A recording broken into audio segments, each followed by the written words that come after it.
Très bien, je crois que ça se voit.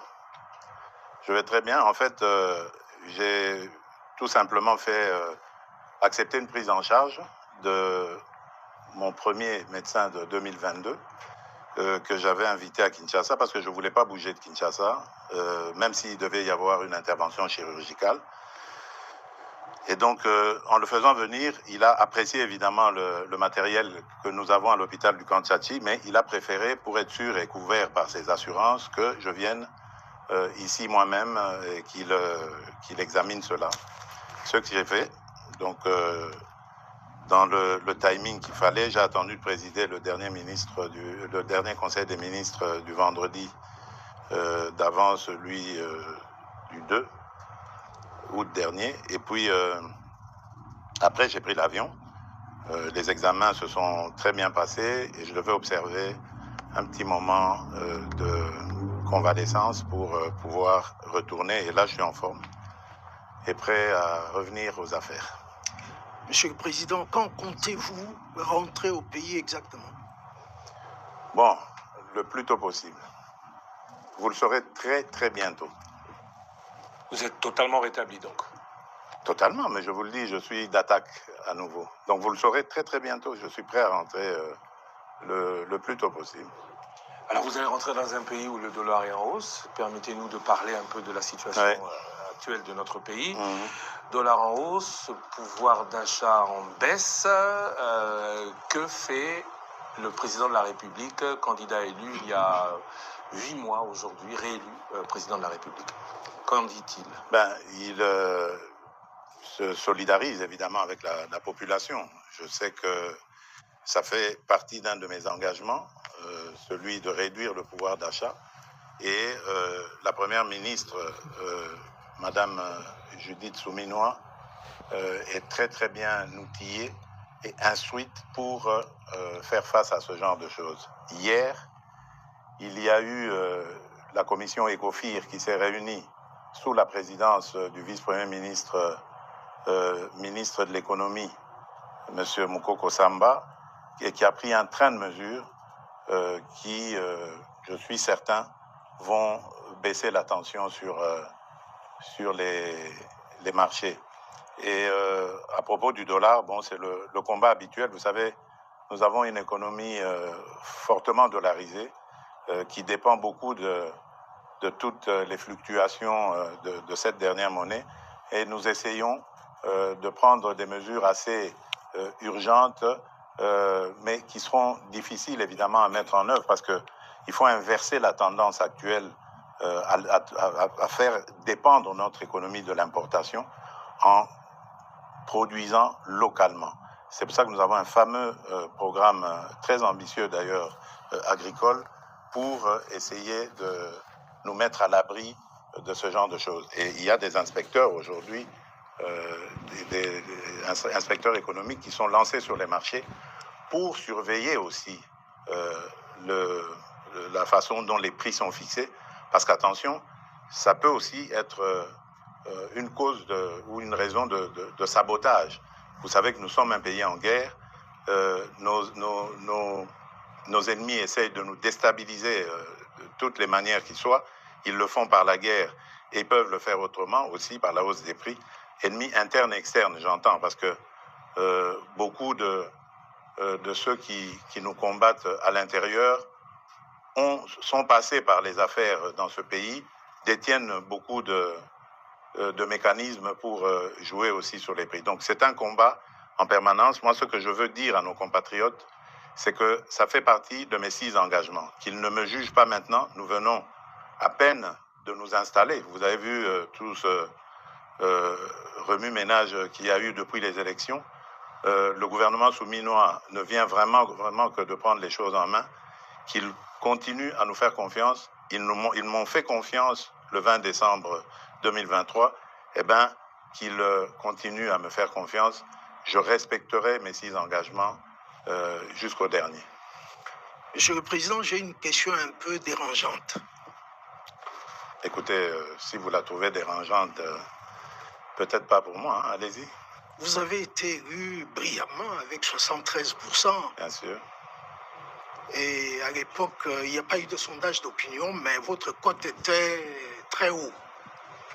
Mais depuis lors, il y a comme, le mot peut-être est fort, un désamour à votre égard. Désamour, je ne dirais pas. Je n'ai pas fini ma question. Ah, pardon. Lorsqu'on parle avec des gens, oui. Ils vous disent, je suis tshisekédiste, mais Étienne, mais pas tshisekédiste Félix. Il a oublié ce que papa avait dit, le peuple d'abord. Qu'en dites-vous? Bon, d'abord, je respecte leur choix. C'est la démocratie. Moi, je n'ai jamais exigé à quelqu'un de m'aimer. C'est d'une part. D'autre part, je dirais que la politique n'a jamais été statique. La conjoncture aussi, d'ailleurs, en conjoncture économique et autres, ça n'a jamais été statique. Tout bouge, tout est dynamique. Et donc, dans la vie d'un État, où la vie d'un État n'a jamais été un long fleuve tranquille, il y a des hauts et des bas. Surtout nous, qui sommes exposés aujourd'hui à d'autres difficultés nous imposées, comme la guerre à l'Est. Donc ça ne peut pas être facile. Mais le mieux à faire, pour moi, c'est déjà d'accepter d'affronter ces défis. Et de croire qu'on va les relever. Parce que j'y crois. Il y a de la stratégie derrière. Ne vous en faites pas. Ceux qui disent que j'ai oublié le peuple d'abord se trompent complètement. Parce que je dors et je me réveille en pensant au peuple congolais. J'en prends même sur ma santé tellement que c'est le premier de mes soucis. Donc j'espère qu'en 2028, lorsque nous ferons le bilan, ceux qui disent que je me suis éloigné de Tshisekedi Étienne auront le courage de revenir sur leurs propos. Parce que c'est ce qui se passera. Vous aviez 6 engagements. Vous avez aussi dit que vous allez monitorer le gouvernement. Bien sûr. Est-ce qu'on doit attendre 2028 pour non. faire le bilan? Non, ou, non. À quand est-ce que le peuple pourra se dire, on commence à voir tout ce que le président dit et promet, à matérialiser le changement? Écoutez, notre chef d'équipe, c'est Madame Judith Souminois. Je ne veux pas lui mettre la pression. Elle est suffisamment outillée pour évaluer le travail de ses ministres et de m'en faire rapport. Et moi-même, d'ailleurs, comme vous le savez, je préside quasiment tous les vendredis, lorsque je suis au pays, les réunions du Conseil des ministres. Donc, je peux suivre. J'ai un cabinet qui est très actif, qui m'accompagne dans ce suivi. Donc, moi, j'estime la première évaluation au début de l'année prochaine. Donc, il faut peut-être s'attendre à du réaménagement gouvernemental au début de l'année prochaine. Mais bon, je le dis sous réserve de ce qu'on en pensera, la Première ministre et moi. Élection en janvier 2024, premier bilan en janvier 2025. Que dire de la léthargie institutionnelle? Tout prend, beaucoup le regrettent, beaucoup trop de temps. Oui, et vous avez, en parlant de ce temps qui coule, qui passe sans que changement n'arrive, vous avez vous-même, ici à Bruxelles, évoqué lors de votre précédent passage, des révisions constitutionnelles ou des modifications de la Constitution à faire. Cela a créé beaucoup de polémiques. Alors maintenant, on voudrait, si possible, que vous nous précisiez de quoi il s'agit. Est-ce que le président, comme le dit votre opposition, veut s'éterniser au pouvoir? Certains dans votre parti disent que vous êtes président à vie, ou le président a des points précis dans la Constitution qu'il vaudrait modifier, si oui, lesquels? Écoutez, moi je suis toujours conduit par un seul leitmotiv, c'est le salut du peuple, c'est pour moi la loi suprême. Lorsque j'évoque des modifications que je juge utiles pour la bonne marche de la nation, du pays, je me préoccupe très peu de la polémique. je n'y regarde même pas. Parce qu'évidemment, il y a toujours des petits malins qui vont essayer de détourner mes propos et essayer de les amener dans une polémique inutile. Je n'ai jamais dit que je veux changer la Constitution pour rajouter le nombre de mandats présidentiels ou d'années. Non. D'abord, ce sont des dispositions inamovibles. Pour les changer, il faut retourner auprès du peuple souverain primaire. Mais par contre, les autres dispositions, telles que celle-là, qui nous posent beaucoup de problèmes. Regardez, vous l'avez dit. J'ai prêté serment le 20 janvier devant la nation. Et immédiatement après, la publication des résultats des législatives a commencé et les périodes de contentieux. Ça nous a pris presque 2 mois. Publication, contentieux, etc., retour, annulation et tout le bazar. Puis ensuite, les députés provinciaux et les communes. Cette fois-ci, on a eu les conseillers communaux et tout ça. Et tout avec son lot de contestations, voilà. Donc, en peu de temps, ça nous a pris, je ne sais combien de temps. Le gouvernement, pour le faire, on a mis 1 mois. Normalement, la première ministre et moi, le temps de la nommer et puis de discuter. Voilà, donc on a tourné autour des choses. L'installation du bureau du Parlement, par exemple, ce sont des choses qu'on doit réfléchir à comment les réduire. On ne peut pas laisser 1 mois, par exemple. J'ai vu chez les Français ce qui se passe. Dès qu'on a le Parlement, enfin l'Assemblée nationale, ils ne prennent pas beaucoup de temps pour la validation de mandat. Mais chez nous, on prend 1 mois. Alors que les sujets à traiter pendant cette période ne sont pas nombreux. Il y a juste la validation de mandat que le bureau a et l'installation du bureau définitif. Mais pourquoi ça doit prendre 1 mois? Ça peut se faire en 2 jours. Ce sont des choses comme ça qu'il faut revoir, réduire, etc. Autre chose, par exemple, qui me motivait à vouloir ce changement de constitution, enfin des modifications dans la constitution, c'est la désignation des gouverneurs. Je trouve que la désignation des gouverneurs aujourd'hui fragilise nos provinces. Il faudrait, à mon avis, les gouverneurs étant des grands commis de l'État, qui soient désignés directement par le gouvernement en place et qu'ils rendent direct rapport au gouvernement. Les sanctions, on peut imaginer comment les prendre en cas de dérapage, mais lorsqu'on laisse à la vindicte des parlementaires provinciaux, des députés provinciaux, la gestion comme ça des gouverneurs, moi je crois qu'on a un problème encore de culture politique au Congo. Nous n'avons pas besoin d'aller aussi vite. Ça, c'est pour les pays qui sont outillés dans la démocratie, dans la gestion de la chose publique. Nous avons encore besoin d'apprendre et on doit y aller étape par étape. La réforme sur cet éclatement de l'administration a été très très mal faite à mon avis et précipitamment, et il faut revoir. Voilà pourquoi moi j'ai parlé à un certain moment de réunir une grande commission nationale de plusieurs experts, une commission multidisciplinaire qui ferait qu'on prendrait en compte tous les vrais problèmes de la nation, mais par des nationaux, pour avoir une constitution adaptée à nos vrais problèmes, pas celle qu'on a eue, qui nous a été parachutée venue des laboratoires étrangers. Voilà, on pourrait recourir à l'expérience étrangère, mais en fonction de nos expériences vécues au pays.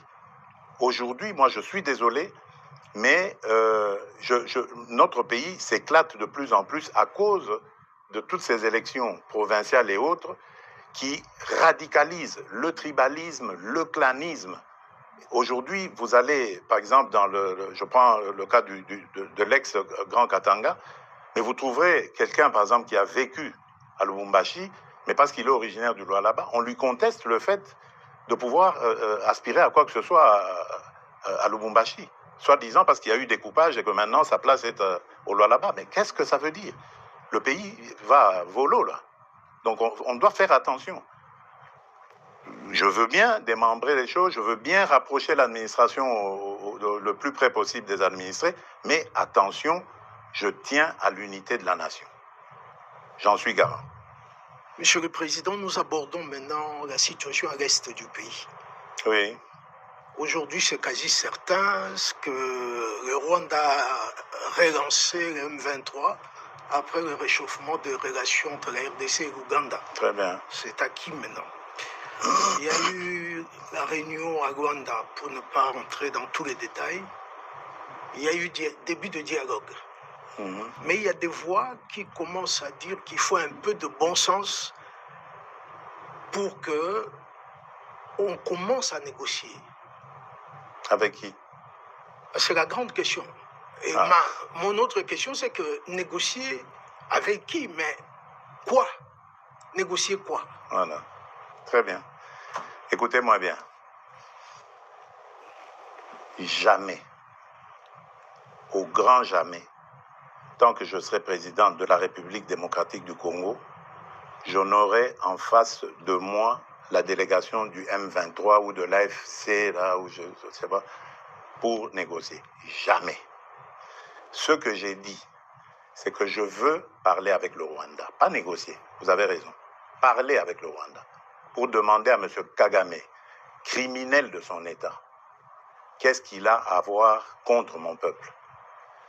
La République démocratique du Congo, à l'époque République du Zaïre, avait sauvé le Rwanda d'une plus grande catastrophe qui aurait été si nous n'avions pas ouvert nos frontières à tout ce flot de réfugiés. Malheureusement, il y a eu une certaine cécité internationale qui a permis que parmi les fugitifs, il y ait les criminels génocidaires et qu'ils soient rentrés sur notre sol avec leurs armes. On ne les a pas désarmés. Aujourd'hui, l'enfer est parti du Rwanda et est arrivé chez nous. Et on nous abandonne à notre propre sort. Évidemment, le régime criminel de Kigali en profite parce qu'il découvre que c'est une région très riche en minerais et en produits de tout genre, agricoles et autres. Et il veut en faire maintenant son espace.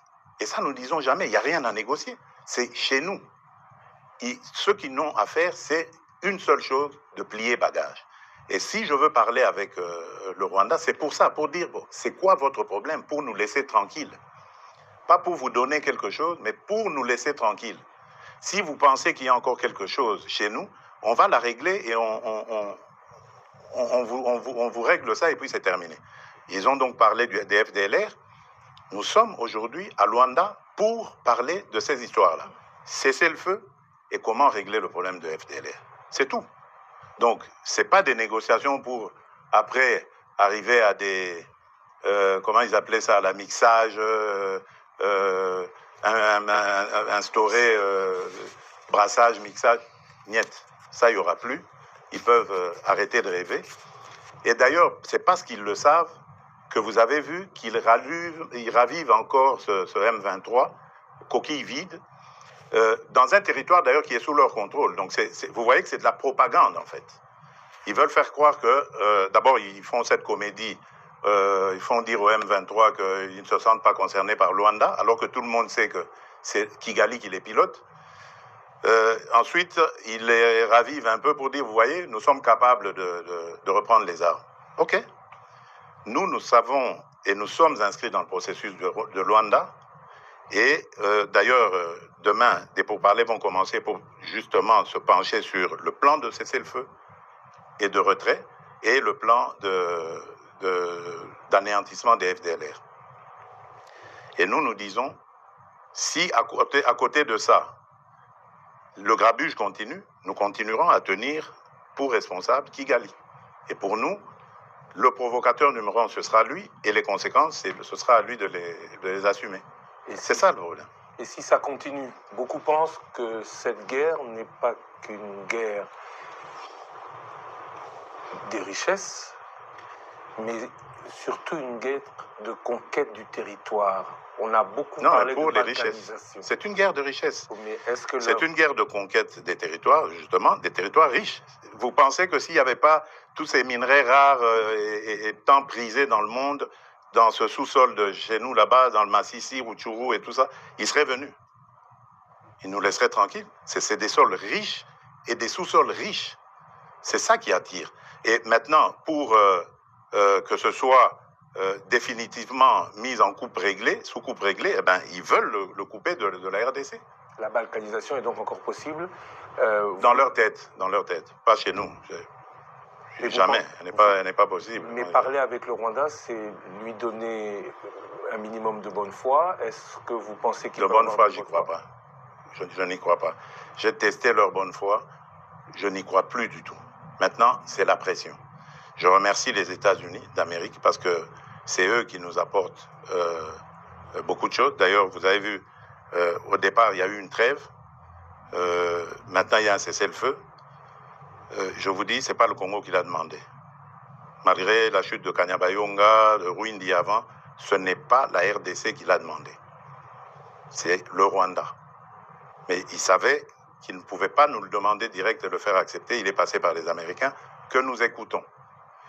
Je remercie surtout le président João Lourenço pour son implication, surtout la dernière ici, parce que j'ai de Bruxelles participé en pilotant aussi notre délégation qui était là, qui s'est brillamment comportée. Et je remercie évidemment l'ancien président Uhuru Kenyatta, qui est d'ailleurs le déclencheur de tout ça. Malheureusement, son successeur a très très mal géré la question par la suite en prenant fait et cause pour Kagame.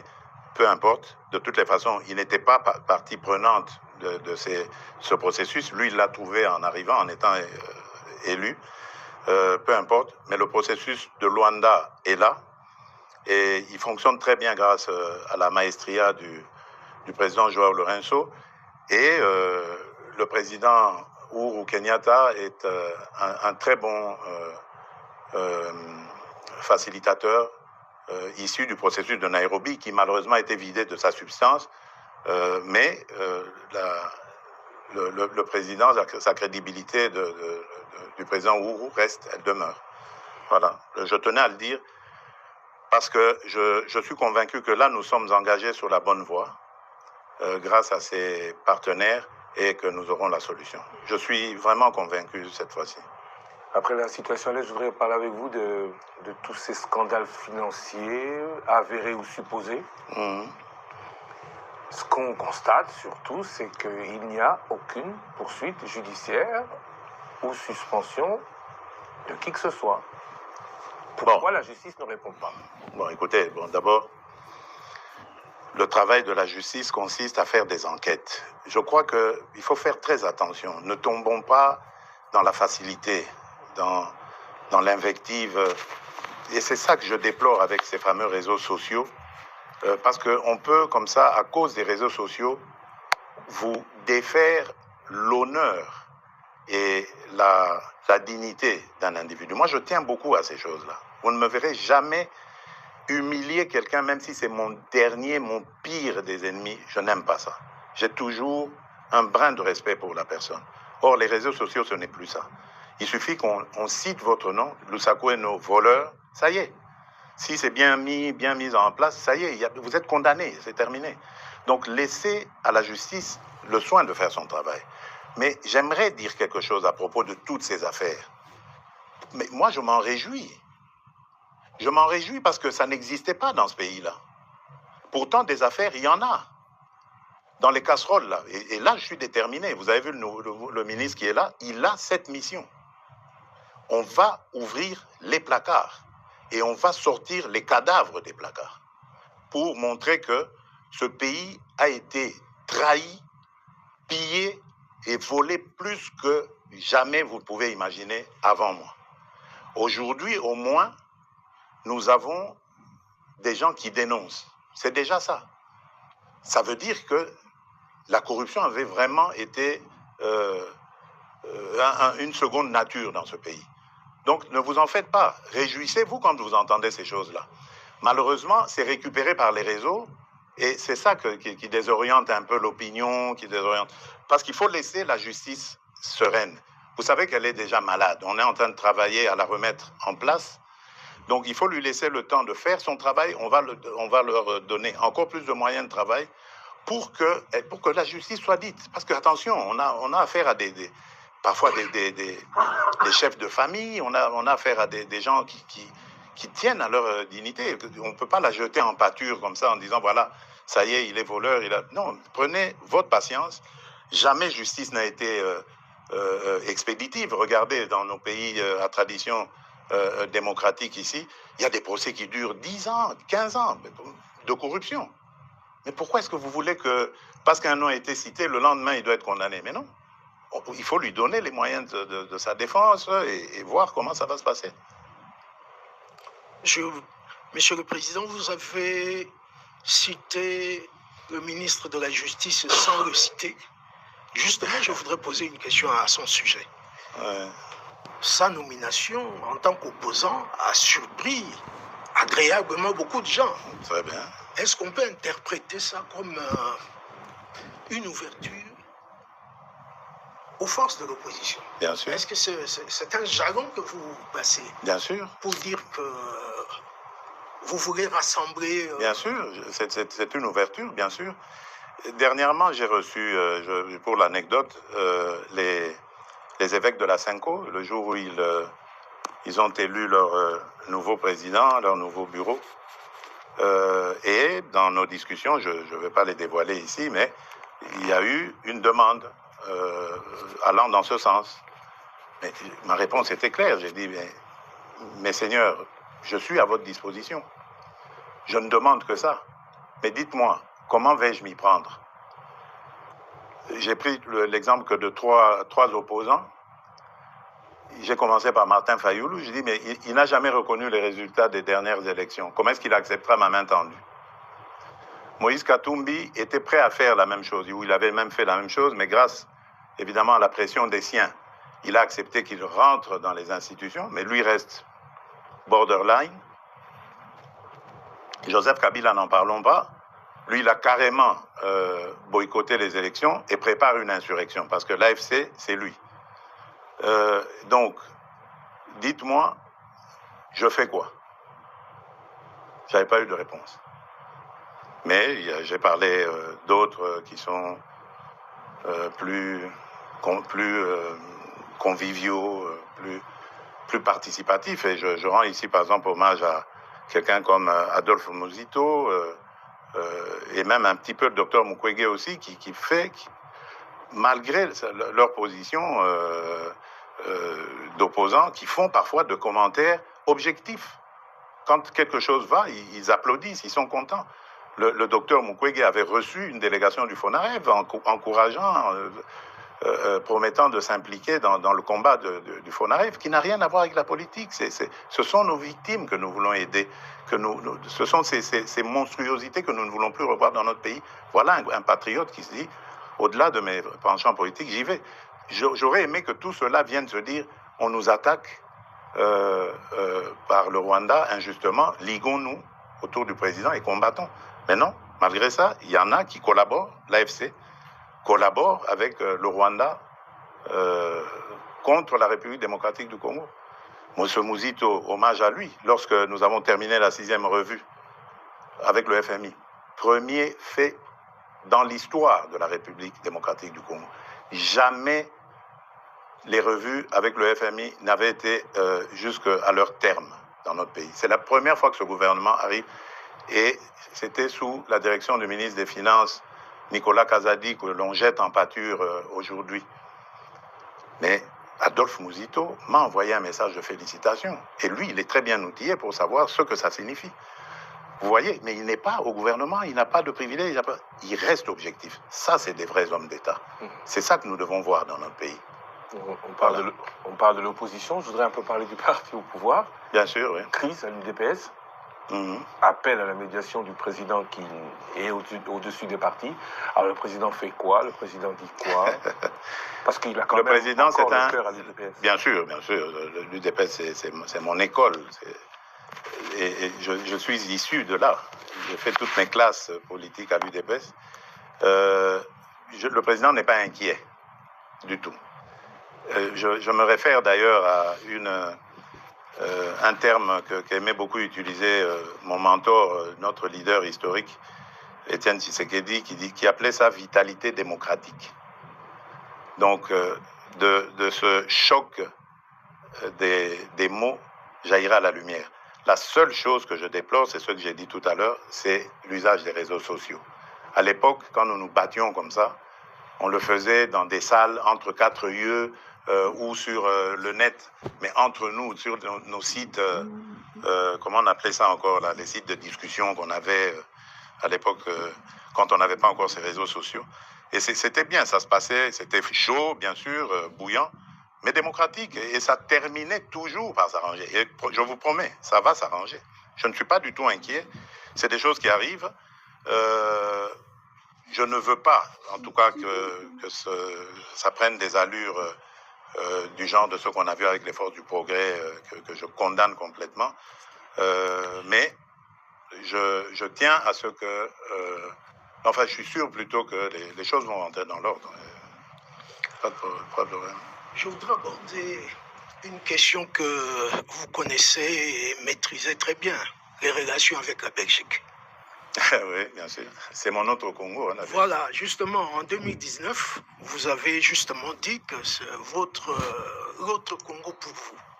Mais Monsieur le Président, depuis que vous êtes au pouvoir, on ne sent pas un resserrement des relations entre les deux pays. Ah, ça, je ne sais pas par quoi vous voulez le voir. Il y a une ambiance de ni guerre ni paix. Et on ne sent pas un engouement des hommes, des investisseurs belges aller chez nous. Oui, mais... Est-ce que c'est toujours le problème de climat des affaires? Je crois qu'il y a un peu des deux. Vous avez raison. Attention aussi, ce sont des gens qui doivent être sûrs de leur mise. Hein? Donc ça veut dire que quelque part peut-être que nous n'avons pas encore émis suffisamment de signaux rassurants sur le climat des affaires. D'ailleurs, pendant que je suis ici, j'ai été interpellé par un message de l'ambassadrice belge à Kinshasa sur un sujet belge qui a été victime de tracasseries d'un ancien ministre du régime passé qui était à l'urbanisme ou aux affaires foncières et qui l'a mis dans de sales draps aujourd'hui. Donc vous voyez que même les affaires d'il y a plusieurs années continuent à avoir des effets aujourd'hui. Donc nous avons peut-être un travail, et si celui-là, ce monsieur belge, vient en parler à ses amis ici, ils vont mettre la pellade douce avant d'y aller. Il y a de l'attrait, on sent que les choses bougent, mais je crois que de part et d'autre, il faut faire des efforts, surtout se rassurer. Ça, c'est d'une part. D'autre part, attention, il y a aussi une réalité en Belgique. La Belgique, il ne faut plus la voir comme l'ancienne Belgique qui était... qu'ils appelaient eux-mêmes la Belgique de papa. La Belgique aujourd'hui, elle s'est très fortement communautarisée et même dans leur système d'exportation, de business, de commerce avec l'étranger, ils le font plus par des communautés. Donc c'est à nous aussi d'adapter notre diplomatie à ce niveau-là. Et je suis en train même de réfléchir à voir comment, avec nos compatriotes de la diaspora, avoir des diplomates qui parlent très bien le néerlandais, qui parlent très bien le français, qui parlent bien l'allemand pour la région germanophone, et qui se mettent en contact justement avec ces gouvernements communautaires pour voir les rapprocher les uns après les autres. Donc, il y a un travail complet à faire. Mais quant aux relations, je vous rassure, elles sont excellentes. Il ne se passe pas, je dirais, 6 mois sans, par exemple, que le roi des Belges et moi nous passions un coup de fil. D'ailleurs, nous avons un rendez-vous programmé déjà pour septembre prochain ici en Belgique. Donc ça se passe très bien. Au niveau du gouvernement, même chose. Celui que j'appelais affectueusement mon cousin Alexander De Croo, nous ne rations aucune occasion pour nous appeler. Et même à chaque fois qu'on se retrouvait à l'Assemblée générale des Nations unies, la Belgique, la représentation de la Belgique organisait toujours un petit déjeuner, ou un déjeuner même d'ailleurs, auquel nous parlions de nos problèmes. Donc ça va vraiment dans l'ensemble ça va. Et j'y tiens, je tiens vraiment encore à améliorer cette relation. Mais comme j'ai dit, nous devons faire des efforts de part et d'autre. Attention, le Congo, c'est vrai, c'est une très belle femme, très attirante, mais en même temps aussi très convoitée et peut-être pas très présentable encore. Donc nous devons soigner sa présentation.